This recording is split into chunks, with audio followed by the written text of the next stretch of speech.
अच्छा, last class में जो है हमने जो फाइल टाइप है वो फिनिश कर लिया था।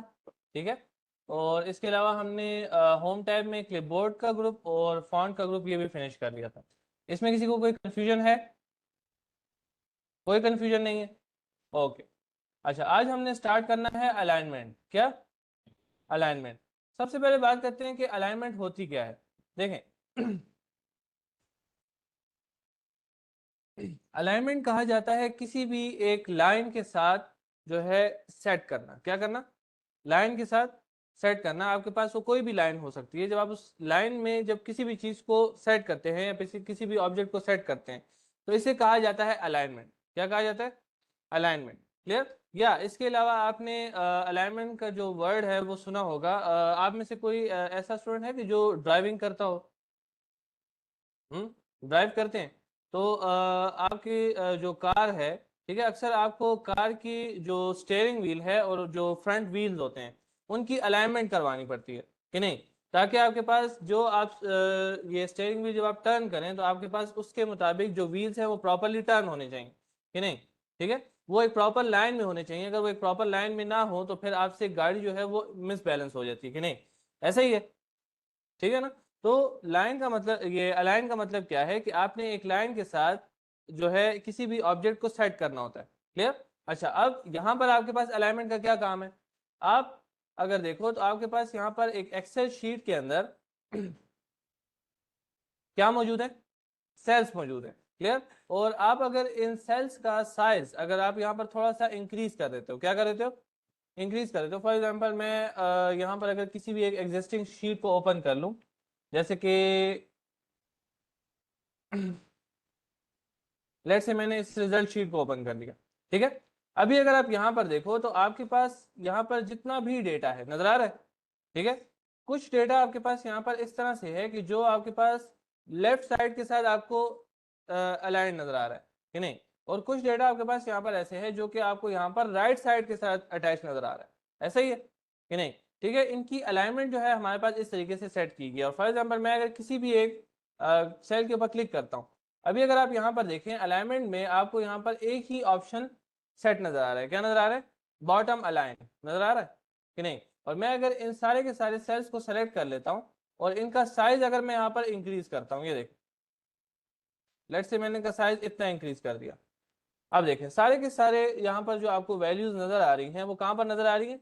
बॉटम के साथ जो है अटैच नजर आ रही हैं। क्यों? क्योंकि मेरे पास यहाँ पर जो बॉटम अलाइनमेंट है वो सेट हुई हुई है।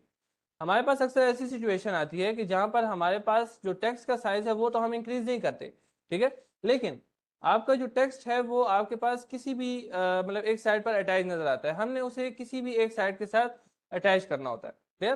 तो अभी अगर आप यहाँ पर देखो तो क्या ये ठीक लग रहा है?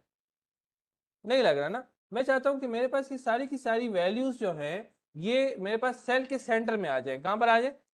सेल के सेंटर में। तो उसके लिए हमारे पास यहाँ पर 1 2 3 4 5 6 ये 6 अलाइनमेंट ऑप्शन मौजूद है। क्या मौजूद है? अलाइनमेंट के लिए ऑप्शन मौजूद है। सबसे फर्स्ट हमारे पास यहाँ पर है टॉप अलाइन। क्या? Top align. अच्छा, इतना याद रखें कि हमारे पास अलाइनमेंट दो टाइप की होती है। एक को कहा जाता है वर्टिकल अलाइनमेंट और एक को कहा जाता है हॉरिजॉन्टल अलाइनमेंट। क्लियर? अब यहाँ पर जो हमारे पास सेल्स हैं इसके अंदर आप वर्टिकल अलाइनमेंट भी सेट कर सकते हो और हॉरिजॉन्टल अलाइनमेंट भी सेट कर सकते हो। क्लियर? जो ये टॉप वाले थ्री ऑप्शन हैं ये आपके पास यूज किए जाते हैं वर्टिकल अलाइनमेंट के लिए। किसके लिए? वर्टिकली आप जो है किसी भी टेक्स्ट को यहाँ पर अलाइन कर सकते हो। कैसे? देखो, लेट से मैं यहाँ पर ये सिलेक्शन क्रिएट करता हूँ। ये मैंने एक सिलेक्शन यहाँ पर क्रिएट कर ली। सिलेक्शन क्रिएट होगी। सिलेक्शन क्रिएट करने के बाद सिर्फ इन वैल्यूज को मैं लेकर आना चाह रहा हूँ बिल्कुल एग्जैक्ट सेंटर में। कहाँ पर लेकर आना चाह रहा हूँ? एग्जैक्ट सेंटर में। तो उसके लिए मैं यहाँ पर इसको कहता हूँ कि मेरे पास जो है ये सेंटर अलाइन या मिडल अलाइन इसको आप कह सकते हैं। ठीक है। सेंटर हमारे पास हॉरिजॉन्टल के लिए यूज किया जाता है। मिडिल अलाइन को मैं क्लिक करता हूँ और मेरे पास जो सारे की सारी वैल्यूज है वो बॉटम से हट के इसके सेल के मिडल में आ जाती हैं। क्लियर? लेकिन अभी भी अगर आप देखो तो ये आपको सेल के राइट साइड पर नजर आ रही है। कहाँ पर नजर आ रही है? राइट साइड पे। मैं इसको एग्जैक्ट सेंटर में लेकर आना चाह रहा हूँ। तो उसके लिए फिर आपके पास यहाँ पर ये हॉरिजॉन्टल अलाइनमेंट के ऑप्शन मौजूद है। इसमें अगर आप देखो तो आपके पास यहाँ पर अलाइन लेफ्ट है, अलाइन सेंटर है एंड अलाइन राइट है। मैं यहाँ से इसको अलाइन सेंटर कर देता हूँ। तो मेरे पास ये सारी की सारी वैल्यूज जो है कहाँ पर अलाइन हो जाती हैं, सेंटर में अलाइन हो जाती है। क्लियर? ठीक है, इसी तरह फिर आपके पास ये बाकी के ऑप्शंस भी हैं, ये 6 ऑप्शंस। ठीक है, इनको आप लोग अप्लाई करके देखें, अलग अलग साइड पर आप टेक्स्ट को अलाइन करके देखें। ठीक है, क्लियर? और अगर कहीं पर कोई प्रॉब्लम हो तो फिर आप लोग मुझसे पूछ सकते हैं। क्लियर? कोई क्वेश्चन नहीं है? ओके। नेक्स्ट फिर मेरे पास यहाँ पर है टेक्स्ट डायरेक्शन। क्या टेक्स्ट डायरेक्शन कह सकते हैं, या यहाँ पर मैंने इसको नाम दिया हुआ है ओरिएंटेशन का। किसका? ओरिएंटेशन। ओरिएंटेशन के ऑप्शन के ऊपर अगर मैं क्लिक करता हूँ तो मेरे पास यहाँ पर जो है डिफरेंट ऑप्शन आ जाते हैं। Angle counter clockwise, angle clockwise, vertical text, rotate text up, rotate text down. ठीक है, और इसके अलावा मेरे पास यहाँ पर फॉर्मेट सेल अलाइनमेंट का ऑप्शन मौजूद है। पहले बात करते हैं angle clock counter clockwise. Clear? देखें, अक्सर हमारे पास शीट्स में ऐसी प्रॉब्लम आती है कि हमारे पास कुछ नेम्स जो हैं वो बहुत ज़्यादा लेंथी होते हैं कि नहीं। ठीक है, और कभी कभी हमारे पास प्रॉब्लम ऐसी आ जाती है कि हम उसी स्पेस में उस नेम को वहाँ पर सेट नहीं कर सकते। ठीक है, तो वहाँ पर हम क्या करते हैं कि उसकी जो डायरेक्शन है वो जरा सी थोड़ी सी चेंज कर देते हैं, फिर ताकि वो वहाँ पर कंप्लीट आ जाए। अब देखो, मेरे पास यहाँ पर कोई भी एक मैं अगर न्यू शीट क्रिएट करता हूँ और मेरे पास यहाँ पर कोई भी एक नेम है, ठीक है ना। लेट्स से मैं यहाँ पर टाइप करता हूँ मोहम्मद शामिर, मैंने यहाँ पर टाइप कर दिया। अभी अगर आप देखो तो ये आपके पास इस लाइन से बाहर आ रहा है, इस सेल के अंदर पूरा नहीं आ रहा। इन केस अगर मैं इस सेल का साइज इंक्रीज भी करता हूँ, मैं इस सेल का साइज इससे ज्यादा इंक्रीज नहीं कर सकता। क्या ये अभी भी पूरा आ रहा है? नहीं आ रहा। मैं इस साइज का जो सेल का जो साइज है वो इसको मैं इस तरीके से इंक्रीज कर सकता हूँ। नजर आ रहा है? ठीक है, लेकिन अभी भी अगर आप देखो तो ये नेम यहाँ पर पूरा नहीं आ रहा। तो इसके लिए मैं क्या कर सकता हूँ कि इसको मैं यहाँ पर थोड़ा सा एंगल काउंटर क्लॉकवाइज यूज कर सकता हूँ। ये देखो, ठीक है, लेकिन अभी भी अगर आप देखो तो आपके पास ये यहाँ पर पूरा नहीं आ रहा, नहीं आ रहा ना। ठीक है, तो इसके लिए जो है आप क्या कर सकते हो, थोड़ा सा अगर आप इसको और स्ट्रेच करें, कुछ इतना, इतना इतना कर लेते हैं। तो ये मोस्टली आपके पास मतलब ऐसी शीट्स में यूज किया जाता है कि जहां पर आपके पास मतलब कोई भी एक ऐसा वो हो, अम, जो एक हेडिंग होती है जिसको कि हम यहाँ पर डायगोनल फॉर्म में लिखते हैं। क्लियर? ठीक है, अच्छा। फिर इसके अलावा हमारे पास यहाँ पे एक है एंगल क्लॉकवाइज। ये काउंटर क्लॉकवाइज का ऑपोजिट है। क्या है? काउंटर क्लॉकवाइज का ऑपोजिट है। आप इसके थ्रू इसको चेंज कर सकते हैं क्लॉकवाइज में। देखें, कुछ इस तरह से। क्लियर? ठीक है, लेकिन अभी अगर आप देखो तो आपके पास यहाँ पर ये एम जो है क्या हो रहा है, थोड़ा सा साइड पर आ रहा है। तो अगर आप इसको थोड़ा सा और इंक्रीज कर देते हैं तो ये आपको कुछ इस तरह से यहाँ पर नजर आ जाएगा। क्लियर? क्वेश्चन नहीं है? ठीक है, फिर इसी तरह हमारे पास यहाँ पर है वर्टिकल टेक्स्ट। वर्टिकल टेक्स्ट में आपका टेक्स्ट आपको कुछ इस तरह से नजर आता है। देखें,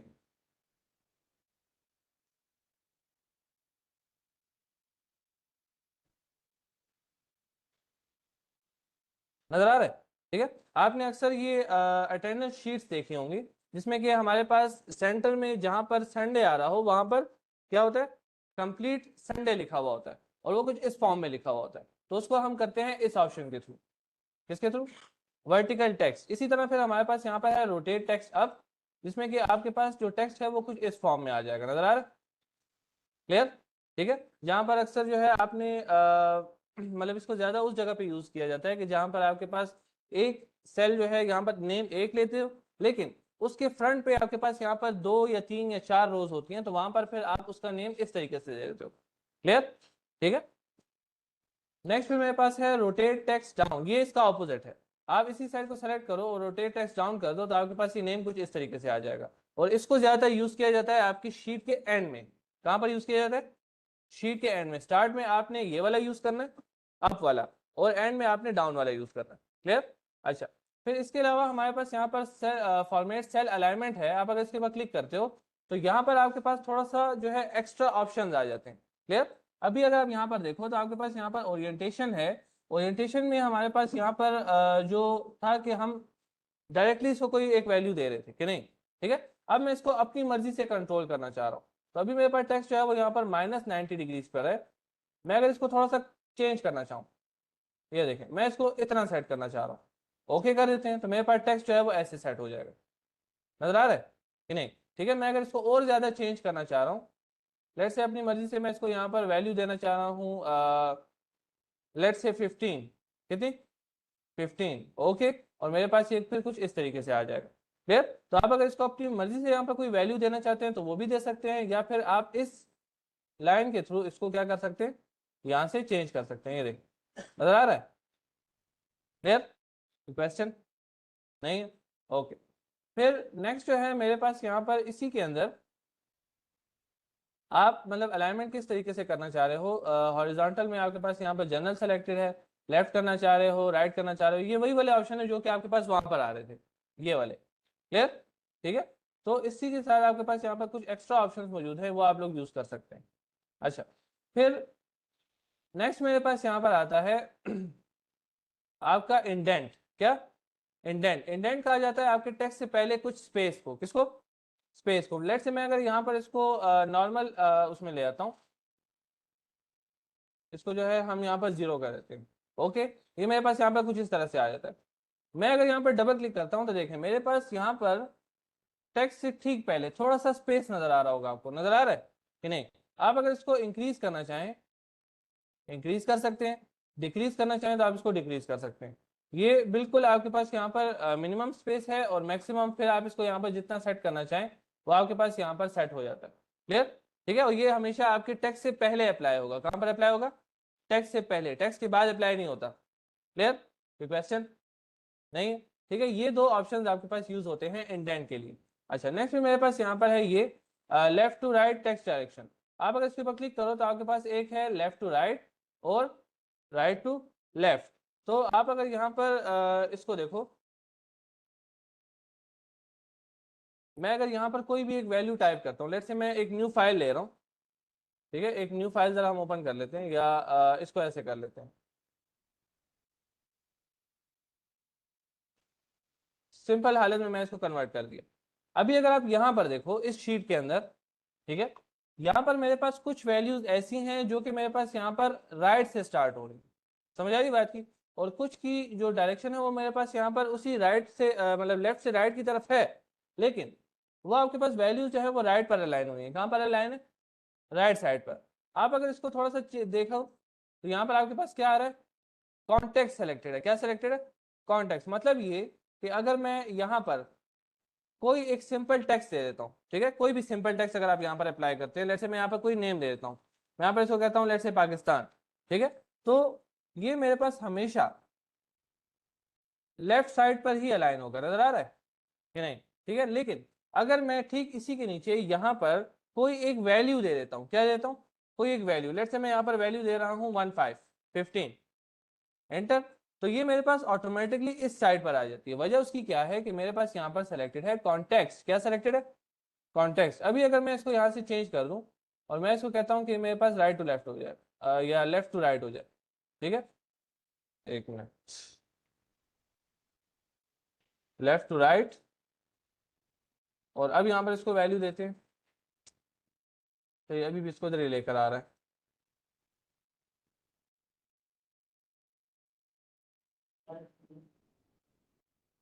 या ये मेरे ख्याल से इसके ऊपर अप्लाई होगा, एक मिनट। अच्छा, ये मेरे पास अभी यहाँ पर काम नहीं कर रहा, आप इसको अपने उसमें ट्राई करके देखें, लैपटॉप में अगर काम करे तो ठीक है, अगर ना करे तो फिर मुझे बताएं, ठीक है। ये कभी कभी इस तरह का इशू आ जाता है कि आपके पास कोई एक ऑप्शन जो है मतलब आप अप्लाई करते हैं लेकिन वो अप्लाई नहीं होता, क्लियर। अच्छा, नेक्स्ट भी मेरे पास यहाँ पर आता है रैप टेक्स्ट। क्या, रैप टेक्स्ट। अब देखें आपके पास अक्सर जो है इस तरह की सिचुएशन आती है कि जो मैंने अभी यहाँ पर नेम लिखा था, जैसे मैं यहाँ पर कहता हूँ कि मोहम्मद शामिर, ठीक है। यहाँ पर अगर अभी आप देखो तो ये नेम आपके पास कंप्लीट आ रहा है कि नहीं, ऐसा ही है। लेकिन अगर मैं इस सेल का साइज कुछ इतना कर दूं तो क्या ये नेम यहाँ पर कंप्लीट आएगा, नहीं आएगा। मैं जब यहाँ पर नेक्स्ट सेल में कुछ लिखता हूँ तो वो नेम यहाँ से रिमूव हो जाता है, ठीक है। रैप टेक्स्ट का ऑप्शन क्या काम करता है कि आपके लिए नेम को जो है उसी सेल के अंदर ऊपर और नीचे एडजस्ट कर देता है, दो लाइंस कुछ इस तरीके से, देख नजर आया कि नहीं। अब आपके पास नेम जो है वो ऊपर से स्टार्ट होकर नीचे फिनिश हो रहा है, क्लियर। क्वेश्चन नहीं, ओके। फिर नेक्स्ट मेरे पास यहाँ पर है आपका मर्ज and centre. Merge and centre हमारे पास यहाँ पर यूज किया जाता है मल्टीपल सेल्स को मर्ज करके एक सेल बनाने के लिए। समझ आ रही बात की कि नहीं? फॉर एग्जाम्पल यहाँ पर अगर आप आ जाओ इस शीट के अंदर और यहाँ पर अगर आप देखो तो आपके पास बाकी के सारे जितने भी सेल्स आपको नजर आ रहे हैं वो इंडिविजुअल सेल्स हैं, लेकिन यहाँ पर टॉप पर अगर आप देखो तो आपको यहाँ पर सिर्फ एक सेल नजर आ रहा है। ऐसा ही है कि नहीं?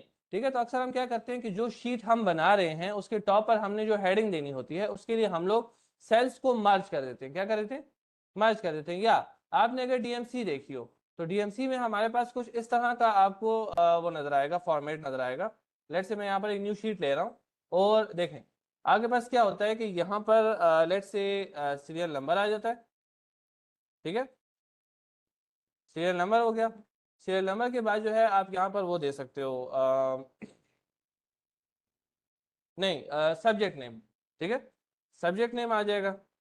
या लेट से सब्जेक्ट, सब्जेक्ट के बाद जो है आपके पास यहाँ पर लिखा होता है नाइन्थ। क्या लिखा होता है? नाइन्थ। और यहाँ पर लिखा होता है टेंथ। क्लियर? आपकी जो आप में से जिन स्टूडेंट्स ने अभी टेंथ का एग्जाम दिया है, आपकी जो टेंथ की डीएमसी आएगी तो उसमें आपके नाइन्थ के मार्क्स भी होंगे और आपके टेंथ के मार्क्स भी होंगे। समझ आ रही बात की कि नहीं? ठीक है, अच्छा, नाइन्थ एंड टेंथ लिखा हुआ होगा और हर क्लास, दोनों क्लासेस में आपके पास दो पार्ट्स होते हैं, एक प्रैक्टिकल पार्ट होता है और एक थ्योरेटिकल पार्ट होता है। क्लियर? तो थ्योरेटिकल और प्रैक्टिकल पार्ट के लिए वो क्या करते हैं कि टेंथ को हम यहाँ पर मूव कर देते हैं। ठीक है, और ठीक इसी के नीचे आपके पास यहाँ पर होता है थ्योरी। ठीक है, और इसके साथ यहाँ पर होता है प्रैक्टिकल। अगेन फिर टेंथ के लिए थ्योरी और अगेन प्रैक्टिकल। क्लियर? अच्छा, अब देखें यहाँ पर अभी अगर आप देखें तो आपके पास ये सेल और ये सेल दोनों क्या है? एम्प्टी आ रहे हैं। क्लियर? तो हम क्या करते हैं कि इन दोनों सेल्स को आपस में मर्ज कर देते हैं इस ऑप्शन के थ्रू। मर्ज एंड सेंटर, मर्ज हो जाएगा और आपका जो टेक्स्ट है वो सेंटर में आ जाएगा। क्लियर? ये देखें, दोनों को सेलेक्ट किया, सेलेक्ट करने के बाद मर्ज एंड सेंटर, और ये यहाँ पर सेंटर में आ जाएगा। क्लियर? अब इसके बाद वो क्या करते हैं कि यहाँ से let's say serial number 1 2 3 4 5 6 7 and 8 subjects होते हैं। ठीक है, मैं यहाँ पर इसको कह देता हूँ let's say English, Urdu, maths, ठीक है, पाक स्टडी और क्या है, इस्लामियात, फिर बायोलॉजी,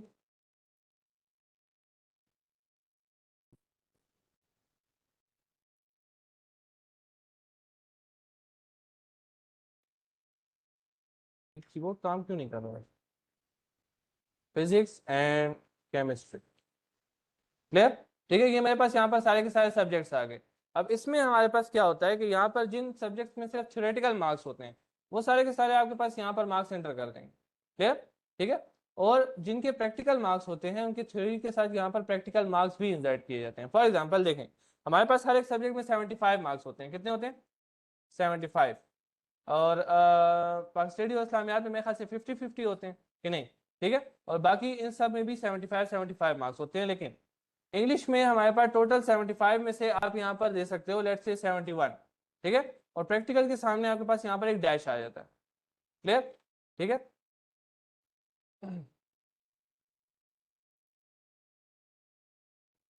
डैश, और लेट्स से मैं यहाँ पर इसको दे रहा हूँ लेट्स से 70। ठीक है, इसको मैं यहाँ पर दे रहा हूँ लेट्स से 65। ठीक है, अब ये हमारे पास 50 में से है तो लेट्स से 45। ठीक है, अब बायोलॉजी, फिजिक्स और केमिस्ट्री के मार्क्स हमारे पास कैसे होते हैं कि 75 में से 65 मार्क्स आपके थ्योरेटिकल एग्जाम के होते हैं और 10 मार्क्स आपके प्रैक्टिकल एग्जाम के होते हैं। क्लियर? तो बायोलॉजी, फिजिक्स और केमिस्ट्री में लेट्स से मैं इनको दे रहा हूँ 60, 62, ठीक है, और लेट्स से 59।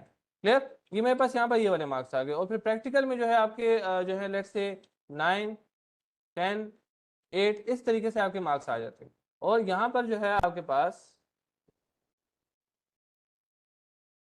इस तरीके से आ जाएगा। क्लियर? ठीक है, अब इन सब को अगर मैं यहाँ पर कुछ इस तरीके से होल्ड करके सेंटर में कर दूं, अब देखें ये आपके पास वही डीएमसी वाला स्ट्रक्चर बन रहा है कि नहीं? बन रहा है ना?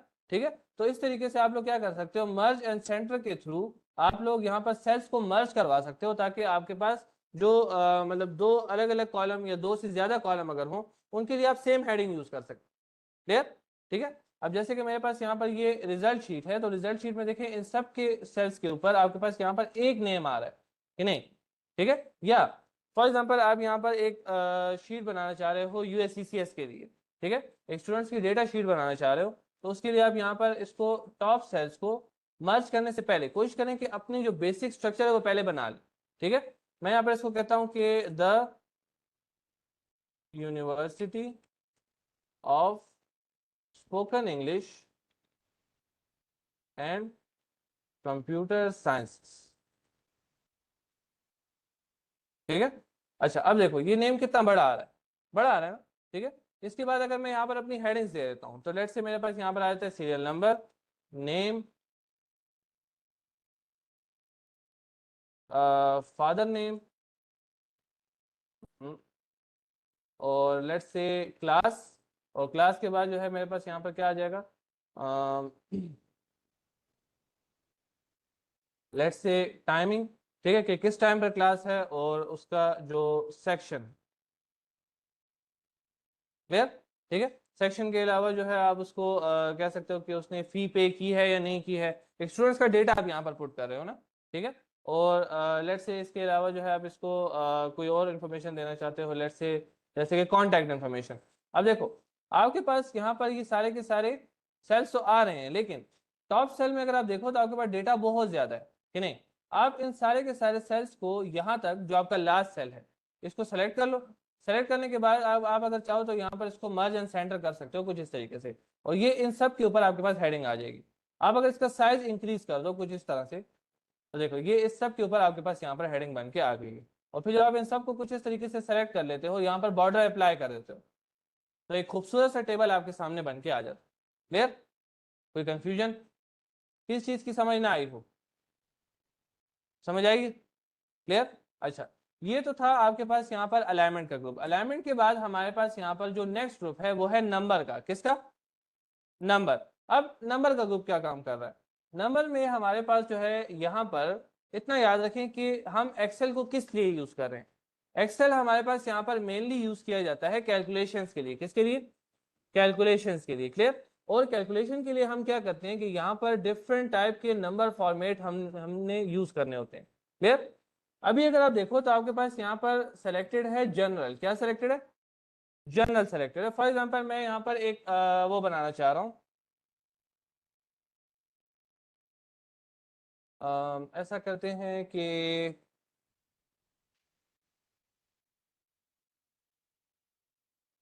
लेट्स से मैं यहाँ पर एक एक्सपेंस शीट बना लेता हूँ, क्या बना लेता हूँ, एक्सपेंस शीट बना लेता हूँ। और एक्सपेंस शीट के लिए जो है हमें क्या चाहिए, एक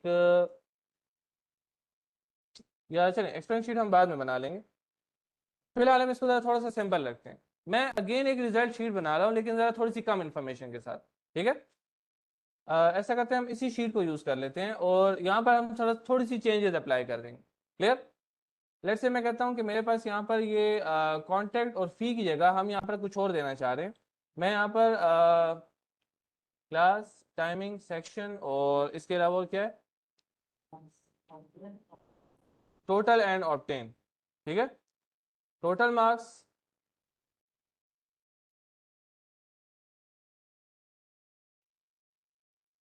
एंड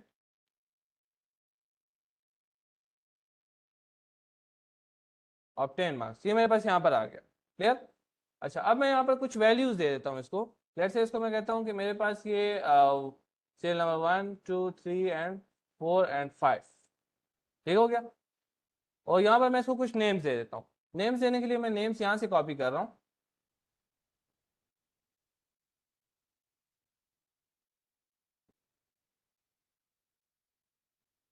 नाम आ गया मेरे पास। और क्लास में जो है मेरे पास किसी स्टूडेंट की जो है वो CIT की क्लास है, ठीक है।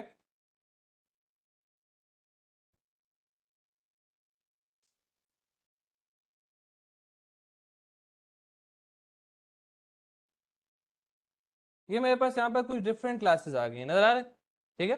अच्छा क्योंकि हम यहाँ पर कुछ टाइमिंग्स दे देते हैं, टाइमिंग्स के लिए मैं यहाँ पर यूज़ कर रहा हूँ लेट्स से 10 10 AM। ये जो है लेट्स से, ये 11 30 AM की क्लास है, ठीक है। DIT की जो है हमारे पास ये 8 AM की क्लास है।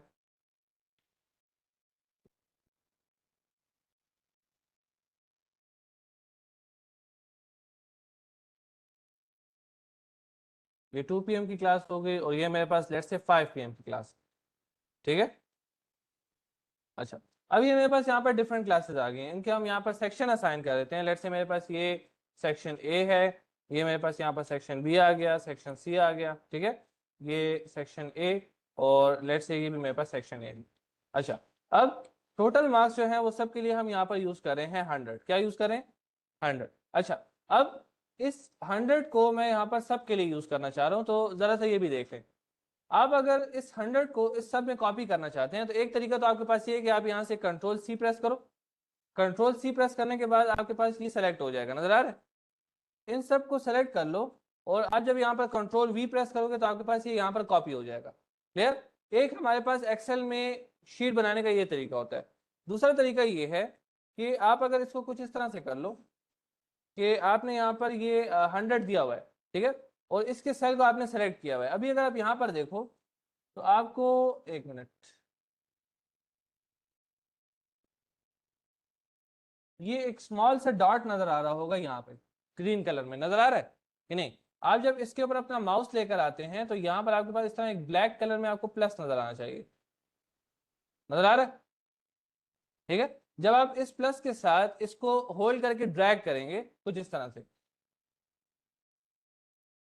तो ये आपके पास ऑटोमेटिकली नीचे सारा का सारा कॉपी हो जाता है। क्लियर? कोई क्वेश्चन नहीं है? ठीक है। अच्छा, इसको कहा जाता है कॉपी फिल। क्या कहा जाता है? Copy fill. अच्छा, फिर लेट्स से मेरे पास यहाँ पर ऑब्टेन मार्क्स है, मैं यहाँ पर डिफरेंट ऑब्टेन मार्क्स देना चाह रहा हूँ। तो ऑब्टेन मार्क्स देने के लिए लेट्स से मैं इसको कहता हूँ कि किसी के 85 हैं, किसी के 95 हैं, 95, लेट्स से 70 हो गया। लेट्स से मेरे पास जो है यहाँ पर 83 है, ठीक है, और लेट्स से इसके जो है 100 मार्क्स। क्लियर? ठीक है। अब डिफरेंट मार्क्स आपने यहाँ पर दे दिए हैं, और आप इन सबको जो है यहाँ पर वो करना चाह रहे हैं, कैलकुलेट करना चाह रहे हैं। तो कैलकुलेट करने के लिए हम पहले क्या करते हैं कि यहाँ पर से जो नंबर फॉर्मेट है वो हम यहाँ पर प्रॉपर अप्लाई करते हैं। बात समझ आ रही है कि नहीं? फॉर एग्जाम्पल मेरे पास यहाँ पर, अब जहाँ पर हमने टाइम दिया है तो वहां पर हम टाइम फॉर्मेट अप्लाई करते हैं, जहां पर हमने नॉर्मल नंबर्स दिए हैं वहां पर हम नंबर्स अप्लाई करते हैं। क्लियर? ठीक है। अच्छा, अभी अगर आप यहाँ पर देखो तो आपके पास यहाँ पर कौन कौन से नंबर फॉर्मेट्स हैं? आपके पास यहाँ पर जनरल फॉर्मेट है, ठीक है, नंबर फॉर्मेट है, करेंसी फॉर्मेट है, आपके पास अकाउंटिंग फॉर्मेट है, शॉर्ट डेट है, लॉन्ग डेट है, ठीक है, टाइम, परसेंटेज, फ्रैक्शन, साइंटिफिक और टेक्स्ट फॉर्म। अच्छा, अब अभी अगर आप यहाँ पर देखो तो ये जो टाइमिंग्स हैं ये हमने यहाँ पर एज अ नेम यूज की हुई। कैसे यूज की हुई है? As a name. तो इसको हम यहाँ पर नेम देने मतलब time, as a time use करने के बजाय हम यहाँ पर इसको एज अ टेक्स्ट यूज करते हैं। कैसे यूज करते हैं? टेक्स्ट। जब आप यहाँ से टेक्स्ट सेलेक्ट करते हो तो ये आपके पास एज अ टाइम कैलकुलेट नहीं होगा। क्लियर? ठीक है। अच्छा, फिर यहाँ पर अगर आप देखो तो ये आपके पास यहाँ पर मार्क्स है। क्या है? मार्क्स। ठीक है। तो मार्क्स के लिए हम या तो यहाँ पर यूज करते हैं नंबर को। क्लियर? या हमारे पास यहाँ पर जो है यूज किया जाता है, अगर आप चाहें तो ये फ्रैक्शन भी यूज कर सकते हैं, फ्रैक्शन भी यूज कर सकते हैं, या फिर परसेंटेज यूज कर सकते हैं। क्लियर? ठीक है। अभी अगर आप ये देखना चाहो कि इस स्टूडेंट ने कितनी परसेंटेज हासिल की है, तो उसके लिए आप क्या करोगे, यहाँ पर परसेंटेज का की एक हेडिंग दे देते हैं, ठीक है। और परसेंटेज की हेडिंग देने के बाद हम यहाँ पर क्या करेंगे कि हमने सिर्फ ऑब्टेन को टोटल पे डिवाइड कर देना है। क्या कर देना? ऑब्टेन को टोटल पे हम इसको डिवाइड कर रहे हैं। तो मैं इसको कहता हूँ कि इक्वल, जब भी आप कोई कैलकुलेशन स्टार्ट करते हैं तो उसके लिए आपने यहाँ पर इक्वल प्रेस करना होता है। क्या प्रेस करना होता है? इक्वल। इक्वल प्रेस करेंगे और उसके बाद फिर आपने वैल्यू टाइप नहीं करनी, आपने यहाँ पर सेल को सेलेक्ट करना है। किसको सेलेक्ट करना है? सेल को। लेट्स से मैं यहाँ पर इस सेल को सेलेक्ट कर रहा हूँ, मैं इसके लिए कैलकुलेशन करना चाह रहा हूँ ना, मैं यहाँ से सेल को सेलेक्ट कर लेता हूँ, और सेलेक्ट करने के बाद जो है मैं इसको कहता हूँ कि डिवाइड कर दो। क्या कर दो? डिवाइड। तो मेरे पास यहाँ पर कीबोर्ड में जो स्लैश का वो है सिंबल है, यूज किया जाता है डिवाइड के लिए। किसके लिए? डिवाइड के लिए। मैं यहाँ से इसको दे देता हूँ स्लैश, ठीक है। और आप अगर देखो तो आपके पास ये सेल सेलेक्टेड है, और इस सेल का जो नेम है वो आपके पास यहाँ पर आ जाता है। नजर आ रहा है कि नहीं? ठीक है। नेक्स्ट इसको मैं कहता हूँ कि डिवाइड करना है किस वैल्यू पे, इस वैल्यू पे। तो मैं इस वैल्यू को सेलेक्ट कर लेता हूँ और मेरे पास यहाँ पर इस सेल का नेम आ जाता है। क्लियर? और जैसे ही मैं यहाँ पर इंटर प्रेस करूंगा तो मेरे पास यहाँ पर इसकी कैलकुलेशन आ जाती है। नजर आ रहा है कि नहीं? ठीक है। अच्छा, अब मैं इसको यहाँ से होल्ड करके ड्रैग कर लेता हूँ और मेरे पास यहाँ पर ये सारे के सारे ऑटोमेटिकली यहाँ पर कैलकुलेट होकर आ जाते हैं। क्लियर? ठीक है। लेकिन अभी अगर आप देखो तो आपके पास यहाँ पर ये परसेंटेज तो नहीं है ना। ठीक है, ये तो डायरेक्टली वैल्यू इसके ऊपर डिवाइड हो रही है, हमें यहाँ पर कैलकुलेट करनी है परसेंटेज। ठीक है, जिसके साथ परसेंटेज साइन आना चाहिए। तो उसके लिए मैं इन सब को सेलेक्ट कर लेता हूँ और सेलेक्ट करने के बाद मैं इसको कहता हूँ कि इसके ऊपर परसेंटेज स्टाइल जो है ये अप्लाई कर दो। परसेंटेज को सेलेक्ट कर लेते हैं और मेरे पास ये सारे के सारे ऑटोमेटिकली परसेंटेज में कन्वर्ट हो जाए। क्लियर? कोई क्वेश्चन नहीं है? ओके। अच्छा, इसी तरह फिर हमारे पास यहाँ पर बाकी के फॉर्मेट्स भी हैं, आप अगर इसको यूज करना चाहो तो आप लोग यूज कर सकते हैं। क्लियर? ठीक है। फिर कौन सा वाला कहाँ पर यूज होता है वो आपकी सिचुएशन के हिसाब से चेंज होता रहता है। क्लियर? अब जैसे कि मैंने यहाँ पर इस टाइम के ऊपर मैंने टेक्स्ट फॉर्मेट अप्लाई किया।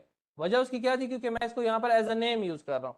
क्लियर? लेकिन जहां पर आप इसको एज टाइम यूज कर रहे होगे वहां पर आपने क्या करना है कि इसे एज अ टाइम ही चूज करना होगा। क्लियर? क्वेश्चन नहीं? ओके।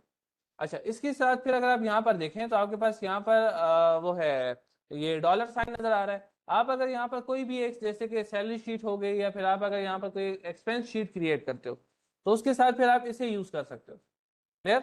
ठीक है। फॉर एग्जाम्पल मेरे पास यहाँ पर जो है मैं एक वो ले लेता हूँ, न्यू शीट ले लेता हूँ। यहाँ पर मैं एक एम्प्लॉयज की लिस्ट बनाना चाह रहा हूँ। क्या बनाना चाह रहा हूँ? एम्प्लॉयज की लिस्ट और उनकी सैलरीज। क्लियर? तो उसके लिए मैं यहाँ पर क्या करता हूँ कि लेट से मैंने यहाँ पर टाइप किया सीरियल नंबर, ठीक है, नेम, और लेट से डायरेक्टली हम यहाँ पर ले रहे हैं सैलरी। क्लियर? अब मैं इसको कहता हूँ 1 2 3 4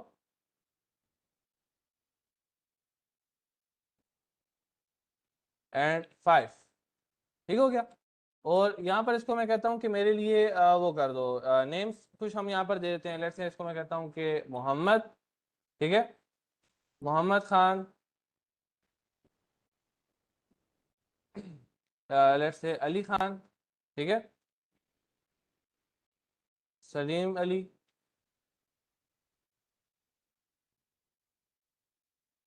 मोहम्मद जहूर।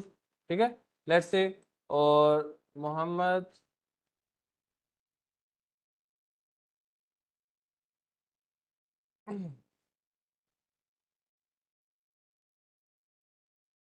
मोहम्मद इस्माइल। ये मेरे पास यहाँ पर कुछ नेम्स आ गए। ठीक है, इसको हम यहाँ पर इस तरह सेट कर देते हैं और सेट करने के बाद मैं इनकी सैलरीज यहाँ पर देना चाह रहा हूँ। तो लेट्स से इसकी सैलरी जो है वो 45,000 है।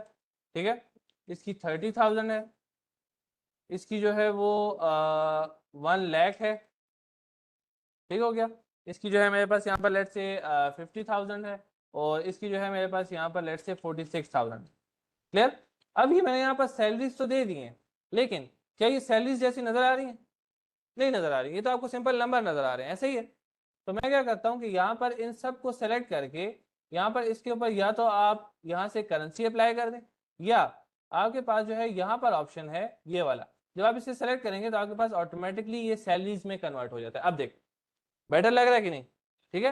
तो आप यहाँ पर जो भी वैल्यूज यूज कर रहे हैं उसके मुताबिक आपने इसको यहाँ पर फॉर्मेट अप्लाई करना है ताकि आपके पास वो ऑथेंटिक नजर आए। क्लियर? क्वेश्चन नहीं है? ओके। अच्छा, इसी तरह फिर हमारे पास यहाँ पर अगेन वही परसेंटेज आ गया जो आपके पास वहां पर अवेलेबल था। कॉमा का ऑप्शन आपको यहाँ पर नजर आ रहा है। आप अगर यहाँ पर इन सबको सेलेक्ट कर लो और यहाँ से आप अगर कॉमा अप्लाई करते हो, ये देख, या एक मिनट इसको इस तरह करते हैं। ये मेरे पास अभी नॉर्मल टेक्स्ट है। क्या है? नॉर्मल टेक्स्ट है, नॉर्मल वैल्यूज है। मैं अगर यहाँ से कॉमा सेलेक्ट करता हूँ तो ये आपको कुछ इस तरह से नजर आएगा। क्लियर? ठीक है, जो भी वैल्यू आप यहाँ पर दोगे वो आपके पास कॉमास के थ्रू डिवाइड हो जाएगी। क्लियर? फॉर एग्जाम्पल अब मैं यहाँ पर कोई एक वैल्यू पुट करता हूँ। लेट से मैं इसको कहता हूँ कि 100 मिलियन। ठीक है, 100 मिलियन जो है मैंने यहाँ पर वैल्यू एंटर कर दिया। जैसे ही मैं इसको एंटर करूंगा तो ये मेरे पास यहाँ पर कुछ इस तरह से आ जाती है। नजर आ रही है? क्लियर? ठीक है। अच्छा, फिर इसी के साथ जो है मेरे पास यहाँ पर जो डेसिमल पॉइंट है, ठीक है, अक्सर जगहों पर हमें डेसिमल पॉइंट ज्यादा करने की जरूरत पड़ती है या फिर कम करने की जरूरत पड़ती है, स्पेशली उन केसेस में कि जहां पर हम डिवीजन कर रहे हो। क्या कर रहे हो? डिवीजन। फॉर एग्जांपल मैं शीट में वापस आता हूं और यहां पर अगर भी आप देखो तो मेरे पास यहां पर क्या है, डिस्क्रीट वैल्यूज आ रही कि नहीं, हर एक के साथ आपके पास यहाँ पर 0000 आ रहा है कि नहीं, ऐसे ही है। परसेंटेज तो हमारे पास ऐसी नहीं होती ना, ठीक है। लेट्स से मेरे पास यहाँ पर जो है मैं कहता हूँ कि टोटल मार्क्स लेट्स से 550 हैं, ठीक है, और इसको मैं कुछ इस तरह से आगे कर लेता हूँ और यहाँ पर मैं इसको कुछ डिफरेंट वैल्यूज देना चाह रहा हूँ। क्या देना चाह रहा हूँ? डिफरेंट वैल्यूज देना चाह रहा हूँ। लेट्स से इसको मैं यहाँ पर कहना चाह रहा हूँ कि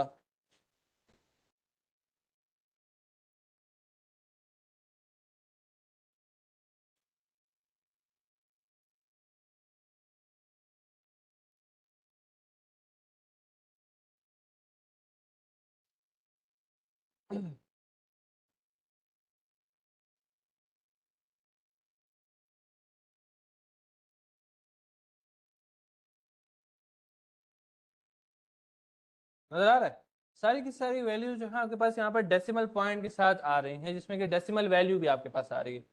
आप अगर यहाँ से इन सब को सेलेक्ट करते हो और आप कहते हो कि मुझे यहाँ पर 3 या 4 जो है डेसिमल पॉइंट्स नजर आने चाहिए, तो उसके लिए आप इसको इंक्रीज और डिक्रीज करवा सकते हो। क्लियर? आप अगर इसको इंक्रीज करते हो तो देखें ये आपको कुछ इस तरह नजर आएगा। नजर आ रहा है कि नहीं? ठीक है। और आप अगर इसको डिक्रीज करते हो तो ये आप इसको इतना डिक्रीज कर सकते हो। क्लियर? कोई क्वेश्चन? नहीं है? ओके। अच्छा, इतना याद रखें कि आप अगर इसको इंक्रीज या डिक्रीज करते हैं, इससे अक्सर आपकी मतलब कैलकुलेशन के ऊपर कोई असर नहीं पड़ेगा। समझ आ रही बात की कि नहीं? कैलकुलेशन जो है वो आपकी वही होगी जो कि एक्चुअल कैलकुलेशन होती है। हमारे पास जो है एक प्रॉब्लम थी। प्रॉब्लम ये थी कि वैसे ये टॉपिक ज़रा थोड़ा सा ऑफ है लेकिन थोड़ा सा इससे रिलेटेड है, ठीक है। हम जब भी कोई कैलकुलेशन करते हैं, कैलकुलेशन में ये जो पॉइंट्स होते हैं इनकी बहुत ज़्यादा अहमियत होती है कुछ जगहों पे, ठीक है। कुछ जगहों पे हमें इन पॉइंट्स की ज़रूरत नहीं होती लेकिन कुछ जगहों पर इसकी अहमियत बहुत ज़्यादा होती है। तो एक प्रॉब्लम ये हुई थी कि एक रॉकेट लॉन्च किया गया था, ठीक है, और रॉकेट लॉन्च होने के थोड़ी देर बाद जो है वो रॉकेट जो है वो गिर कर वो क्रैश हो गया, ठीक है। अब साइंटिस्ट जो थे वो उसके लिए वो कर रहे थे, पता लगा रहे थे कि इसमें प्रॉब्लम क्या आई। प्रॉब्लम उसमें ये पता चली कि वहां पर वो जो कैलकुलेशन अप्लाई कर रहे थे उसमें उनके पास जो डेसिमल वैल्यू आ रही थी उन्होंने उस वैल्यू को नेग्लेक्ट कर दिया था। समझ आ रही बात की कि पॉइंट समथिंग वो वैल्यू आ रही थी तो उन्होंने वो वैल्यू वहां से मतलब नेग्लेक्ट कर दी और नेग्लेक्ट करके जो डिस्क्रीट वैल्यू है सिर्फ उसको ले लिया था, ठीक है। उस मिस कैलकुलेशन की वजह से उनका वो जो रॉकेट था वो क्रैश कर गया। समझ आ रही बात कि नहीं? ठीक है। तो ये जो डेसिमल वैल्यूज आपके पास यहाँ पर होती हैं ये वाली, ठीक है, इनकी इंपॉर्टेंस किसी जगह पर बहुत ज्यादा होती है और किसी जगह पर ये नेग्लेक्टेबल होती है। क्लियर? लेकिन आप अगर एक्सेल यूज कर रहे हैं और एक्सेल में आप अगर इसको कुछ इस तरह से कर देते हो, ये वैल्यू यहां से हट गई, ठीक है, यहां पर तो आपको ये वैल्यू नजर नहीं आ रही लेकिन जो कैलकुलेशन आप यहां पर अप्लाई करोगे तो उसमें आपको ये वैल्यू यहां पर जरूर नजर आएगी। क्लियर? कोई क्वेश्चन? नहीं है? ओके। अच्छा मेरे ख्याल से ये नंबर यहाँ तक इतना काफ़ी है। अब मैं आपको एक दो चीज़ें और यहाँ पर बता देता हूँ, ठीक है। देखें, आप जब यहाँ पर वैल्यूज एंटर करते हैं, लेट्स से मैं इन सब एम्प्लॉयज़ की सैलरीज का सम निकालना चाह रहा हूँ। क्या निकालना चाह रहा हूँ? सम निकालना चाह रहा हूँ। तो उसके लिए हमारे पास यहाँ पर अलग अलग मेथड्स हैं। एक मेथड ये है कि आप इन सबको मैनुअली सम करो। क्या करो? मैनुअली सम करो। मैनुअली सम मतलब ये है कि आप यहाँ पर इसको कह देते हो कि ये मेरे पास लेट्स से टोटल है, ठीक है, और टोटल में मैं यहाँ पर इसको कहता हूँ कि इक्वल, और 1 बाय 1 इन सबको मैं यहाँ पर प्लस करता हूँ इस तरीके से। नजर आ रहा है? 1 1 वैल्यू मैं यहाँ से सेलेक्ट कर रहा हूँ और मैं इनको प्लस करना चाह रहा हूँ। क्या करना चाह रहा हूँ? दिस। अब जैसे ही मैं यहाँ पर एंटर प्रेस करूंगा तो मेरे पास इस सारी की सारी वैल्यू का सम आ जाता है। समझ आ रही बात की कि नहीं? लेकिन ये प्रोफेशनल तरीका नहीं है, ठीक है ना। हाँ, किसी किसी जगह पर आपके पास ऐसी सिचुएशन आती है कि जहां पर आपको ये मेथड यूज करना होता है, लेकिन अगर आपके पास इस तरह से एक सीरीज में सारी की सारी वैल्यूज आ रही हैं तो उसके लिए आपको 1 बाय 1 वैल्यू सेलेक्ट करने की जरूरत नहीं है। इनकेस अगर आपके पास यहाँ पर let's say thousands of values हो तो क्या आप सबको 1 बाय 1 सेलेक्ट करोगे? नहीं करोगे ना। ठीक है, आपने क्या करना है कि यहाँ पर टाइप करना है इक्वल, ठीक है, और हमारे पास यहाँ पर एक फॉर्मूला यूज होता है सम। क्या? सम। सम, और उसके बाद आपने यहाँ पर एक ब्रैकेट पुट कर देना है। जब तक आप यहाँ पर ब्रैकेट पुट नहीं करेंगे ये काम नहीं करेगा। क्लियर? अब यहाँ पर भी आपके पास दो तरीके हैं, या तो आप यहाँ पर 1 बाय 1 वैल्यूज को सेलेक्ट करो, या आप स्टार्ट वैल्यू से होल्ड करके लास्ट वैल्यू तक इसको ड्रैग कर लो। समझ आ रही बात की कि नहीं? ठीक है, और जैसे ही आप यहाँ पर ब्रैकेट क्लोज करके एंटर करोगे आपके पास अगेन वही सम बन के आ जाता है। क्लियर? सम की समझ आई? देखो, आपने क्या करना है, हमेशा जब भी आप यहाँ पर कोई फॉर्मूला पुट करते हैं या फिर आप अगर यहाँ पर कोई फंक्शन पुट करते हैं तो उसके लिए आपने इक्वल टाइप करना है। क्या टाइप करना है? इक्वल। और इक्वल आपके पास हमेशा एक कैलकुलेशन के लिए यूज किया जाता है। क्लियर? ठीक है, और उसके बाद मैं यहाँ पर स्टार्ट कर रहा हूँ अपना फंक्शन। फंक्शन का नाम है सम। ठीक है, और सिर्फ सम टाइप करने के बाद आप अगर टैब का बटन भी प्रेस करें तो तभी आपके पास ब्रैकेट ऑटोमेटिकली आ जाता है। ये देख, नजर आया कि नहीं? अगर आप यहाँ से टैब का बटन प्रेस करते हैं कुछ इस तरीके से, ये देखो, मैं इसको कहता हूँ सम एंड टैब, तो मेरे पास ये ऑटोमेटिकली फार्मूला में कन्वर्ट हो जाता है। क्लियर? उसके बाद मैंने यहाँ से वैल्यू सेलेक्ट करनी है, और वैल्यू सेलेक्ट करने के बाद जब मैं इस ब्रैकेट को क्लोज करूंगा, क्लोज करने के बाद, अच्छा इतना याद रखें, क्लोज आपने लाजमी करना है। क्लियर? और जितने ब्रैकेट्स आप ओपन करेंगे उन सबको आपने क्लोज करना होगा। क्लियर? ठीक है, मैं यहाँ पर प्रेस करता हूँ एंटर, और मेरे पास इन सब वैल्यूज का सम जो है वो बन के आ जाता है। क्लियर? अच्छा, फिर दूसरी चीज, आप अगर यहाँ पर कुछ वैल्यूज को इस तरह से सेलेक्ट कर लो, ठीक है, और यहाँ पर अगर आप नीचे देखो, ये जो एरिया नजर आ रहा है, नजर आ रहा है, ठीक है, आपके पास उन वैल्यूज की एवरेज भी आ जाती है, उनका काउंट भी आ जाता है, और उनकी सम वैल्यू भी आ जाती है। क्लियर? ठीक है, तो आप अगर कुछ वैल्यूज का सम अगर आप डायरेक्टली देखना चाह रहे हो तो आपने सिर्फ उन वैल्यूज को इस तरीके से सेलेक्ट करना होगा। ठीक है, लेकिन यहाँ पर अगर हम उसे पुट करते हैं तो इसका मतलब कि हम उसे यहाँ पर सेव करना चाह रहे हैं। क्लियर? कोई क्वेश्चन इसकी समझ आई? मेरे ख्याल से इतना काफी होगा आज के लिए। ठीक है ना?